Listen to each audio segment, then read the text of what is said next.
ముఖ్య అతిథి శ్రీ వివేకానంద రెడ్డి గారిని రాజశేఖర రెడ్డి గారి పూలమాలను అలంకరించి జ్యోతిని వెలిగించాల్సిందిగా ప్రార్థిస్తున్నాను.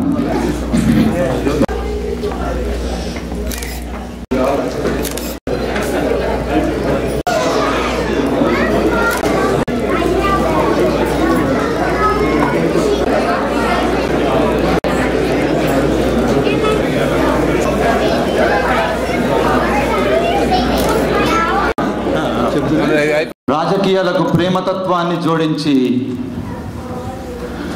ఒక కొత్త నిర్వచనాన్ని రచించిన మహనీయుడు డాక్టర్ వైఎస్ రాజశేఖర రెడ్డి గారు. ఈ లక్షణమే ఆయన ప్రజల గుండెల్లో గూడు కట్టుకునే దానికి కారణమైంది. రాష్ట్ర ప్రజల మనోభావాలు, అవసరాలు, వారి బాధల్ని క్షుణ్ణంగా చదవగలిగిన వైఎస్ రాజశేఖర రెడ్డి గారు వారికి అవసరమైనవి అందిస్తూ రాష్ట్రాభివృద్ధి కోసం ఎన్నో కార్యక్రమాలను రూపొందించారు. ఆయన 125 సంవత్సరాల సుదీర్ఘ చరిత్ర కలిగిన కాంగ్రెస్ పార్టీకి తోచిన ఆలోచనలు ఎన్నింటినో రూపొందించి ఆదరించి ప్రజ్ఞాశీలి అనిపించుకున్న గొప్ప నాయకుడు మన నేత వైఎస్ రాజశేఖర రెడ్డి గారు. ఆయనని ఒక పొలిటికల్ సైంటిస్ట్ అని అనవచ్చు. ప్రజల అవసరాలను క్షుణ్ణంగా చాలా లోతుగా చదవగలిగిన నాయకుడు. అందుకే మన రాష్ట్రంలో 70% ఉన్న రైతుల బాధల్ని శాశ్వతంగా దూరం చేయడం కోసం 1 కోటి ఎకరాలకు నీటిని అందించాలి అనే గొప్ప తలంపుతో మహత్తరమైన కార్యక్రమాన్ని జలయజ్ఞాన్ని ప్రారంభించి రైతు ప్రపంచానికి ఆశ, ఆత్మవిశ్వాసాన్ని కలుగజేసిన అపర భగీరథుడైన. మన రాష్ట్రంలో తాటాకు గుడిసె అనేది లేకుండా చేయాలని శపథం చేసిన మహానుభావుడు. ఆ లక్ష్యంతో ఎన్నో లక్షల ఇళ్లను నిర్మించి ఎంతోమంది నిరాశ్రయులకు ఆశ్రయం కల్పించిన నిరుపేద బాంధవుడు.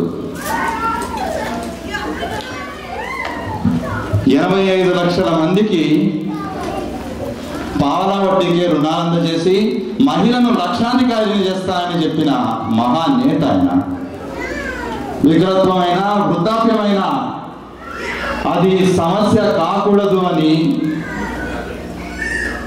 70 లక్షల మంది వికలాంగులకు, వృద్ధులకు పెన్షన్లు అందించి మనసున్న మహానాయకుడు అనిపించుకున్నాడు. అలాగే నిరుపేద విద్యార్థులకు ఉచితంగా విద్యను అందించి వారికి ఉన్నత జీవితాన్ని బహుకరించగలిగాడు.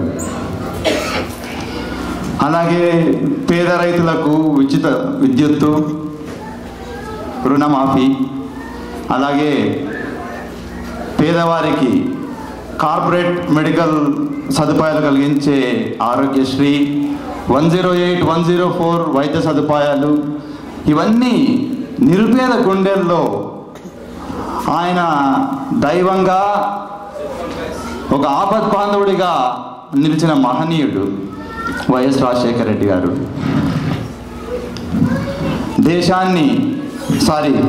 రాష్ట్రాన్ని బహుముఖ దిశగా నడిపించగలిగిన మహానేత ఆయన. మన రాష్ట్రంలో విశాఖ స్టీల్ ప్లాంట్ రావడానికి ఎన్నో సంవత్సరాలు పోరాటం జరిగింది. అయితే ఆ స్థాయి ఇండస్ట్రీని తీసుకురావడానికి ఏ నాయకుడు కూడా సక్సెస్ కాలేకపోయారు. అయితే ఈ నెల 1వ తారీఖున మన్నవరంలో బెల్ శంకుస్థాపన జరగడానికి డాక్టర్ వైఎస్ రాజశేఖర రెడ్డి గారి నిరంతర పోరాటమే అని మన భారత ప్రధాని డాక్టర్ మన్మోహన్ సింగ్ గారు చెప్పడం మనందరికీ కూడా గర్వకారణం. హైదరాబాద్కు ఐఐటీని తెచ్చారు. అనంతపురం జిల్లాలో తలపెట్టిన ఐఏఎస్సి ఆయన కృషి ఫలితమే. మనం ఇంతమంది విదేశాల్లో ఉన్నాం, మన రాష్ట్రంలో అంతర్జాతీయ ఎయిర్పోర్ట్ లేకుండా ఉండింది. ఇది శోచనీయమని భావించి రికార్డు సమయంలో రాజీవ్ గాంధీ ఇంటర్నేషనల్ ఎయిర్పోర్ట్ను ప్రారంభించడం జరిగింది. అలాగే సీ ట్రేడ్పై దృష్టిని సారించి చెన్నై పోర్టు మీద ఆధారపడి ఉన్న మన రాష్ట్ర ప్రజలకు కృష్ణపట్నం పోర్టును ఇవ్వగలిగారు. అన్నిటికంటే ముఖ్యంగా మన తెలుగు భాషకు ప్రాచీన హోదాను కల్పించి తెలుగు జాతి గర్వపడేలా చేశారు.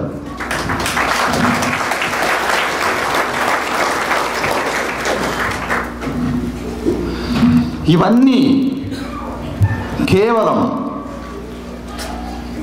5 సంవత్సరాల అనతి కాలంలో చేయడం అంటే ప్రజల అవసరాలను అర్థం చేసుకోగలిగిన మేధావి, ప్రజాశ్రేయస్సే ధ్యేయంగా, రాష్ట్రాభివృద్ధి ధ్యేయంగా గొప్ప సంకల్పంతో సమర్థవంతుడైన మహానాయకుడు ముఖ్యమంత్రి అయితే రాష్ట్రాన్ని ప్రగతి పథంలో ఎలా పరిగెత్తించవచ్చో చూపించిన నాయకుడు రాజశేఖర రెడ్డి గారు.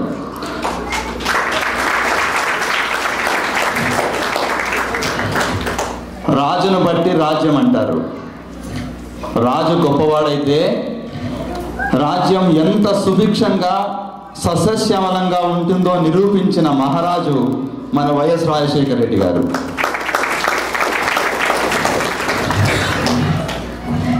పదవిని అధిష్ఠించిన ప్రతి నాయకుడు కూడా ప్రజల మనిషి కాలేడు.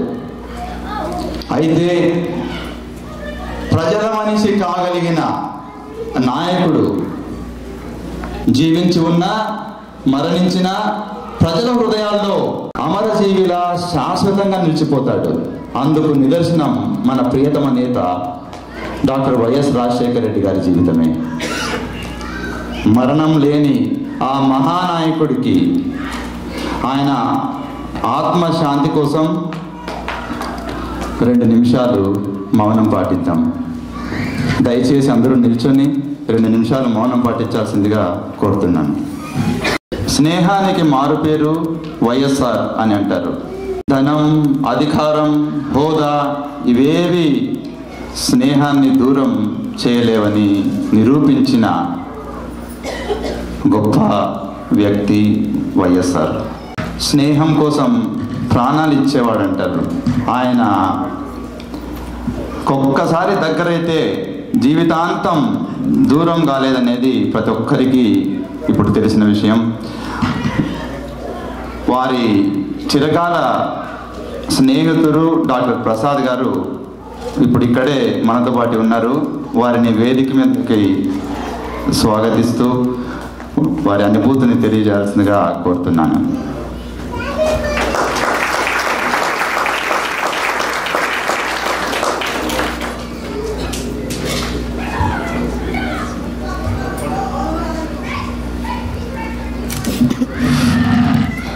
Few could have described his traits better than Mr. Hari Prasad Reddy.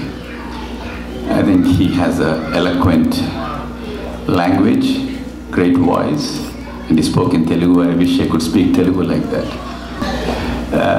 I want you to know some of the traits. As you can see from the portraits over here, Rashik Reddy, Dr. Rashik Reddy has a very infectious smile. Look at that smile. Anybody who meets him will always go back remembering his smile.